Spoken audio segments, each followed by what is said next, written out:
2. Check. You guys good? Yep.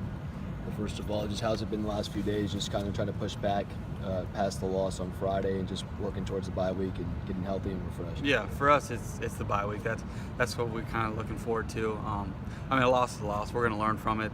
Sometimes you learn more from losses than you do successes. So we're doing a lot of internal evaluation and looking at how our season's gone so far through the first 7 games and making the next 5 be the best it can be. How would you say the first half of the season has gone for you? I know you didn't end the way you wanted to going into this bye week, but how would you assess where you guys are at so far? Yeah, I think we've learned a lot from this team, and I think a lot of people have learned a lot about this team. I think that we play really well together. I think we have a lot of fun when we're out there. Obviously, Syracuse was kind of the black sheep, I guess, but we have a lot of fun. We enjoy going out to practice every day and hanging out in the locker room, and so I think the story behind this team is we just love each other and we love to have fun. How does going through what you went through last year, losing to Pittsburgh, and knowing what you did to go on to accomplish help in this situation when you lose to Syracuse, but you know everything's still on the table? Yeah, I think we have going from last year, we have a proven kind of way to get there. But for this team, we gotta do it ourselves. We gotta respond the right way for this team. It's not. I mean, last year's team responded the right way. We gotta finish well, and that's what this team has to do. We can't rest on last year's laurels and kind of take it for granted that we're going to respond the right way. We got to make sure we do.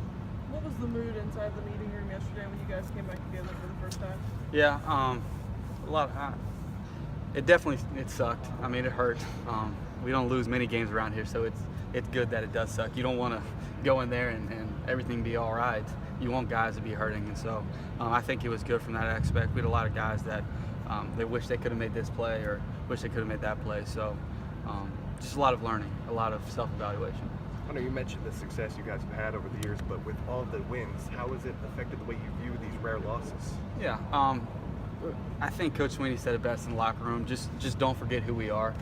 We're a team, we're a program that has won like 37 out of the last 40 since I know I've been here. So we know who we are. Let's not think that we're not going to win these close games anymore because we lost Syracuse in a close game. Just remembering who we are and knowing that we have a proven way to win a national championship, really. Yeah. What do you think went wrong just from an offensive standpoint the other night at Syracuse? I mean, accustomed to scoring a lot of points, moving the ball a little bit more efficiently than you guys did. Was it simply just Bryant wasn't maybe fully healthy and that's kind of what happened, or was it something Yeah, else? no, I mean, Kelly looked good before the game. Right. Looked really good. I think he retweaked his ankle maybe, and that's why maybe he didn't look like himself. But I think the story of the game is we went like 2 for 11 on 3rd down. And I mean, that in football, that's a big storyline. If you don't have a very good 3rd down conversion rate, then you're not going to win many games. And so just being able to keep our defense off the field and just kind of keep drives going along will help us, and that's what we're going to try to do going forward. I know you guys don't want to have any excuses, but how difficult is it going all the way through August, playing 7 consecutive games without having really any break? No, I mean, we could have played 15 straight games if we needed to. That's not an excuse, and we knew it was tough, and for us, it's just a daily commitment. If you make it a daily commitment, a weekly commitment, then you'll be all right. You're not going to think about, oh, this was a tough one last week. We're going to kind of relax this week. We just got to continue to every day make that decision and make that choice to be great and get better. Now that you guys have had a couple of days off, did you have a renewed focus out on the field yesterday? I think we did. I think that the loss helped us. As weird as that sounds, I think you start to look at the little things you've done and and the little things you've gotten away from at the start of the season because you've had success, and you say, all right, I don't need to go catch 30 balls after practice. I don't need to go catch some punts. And so it allows you to kind of internally evaluate yourself and be able to get back on the same track. How's Kelly doing? He's good. I talked to him. I sat right behind him on the plane, and he seemed to be doing fine on the plane. But concussions, I don't know how. I mean, it's always up to the person, you know. So I don't know how that's going.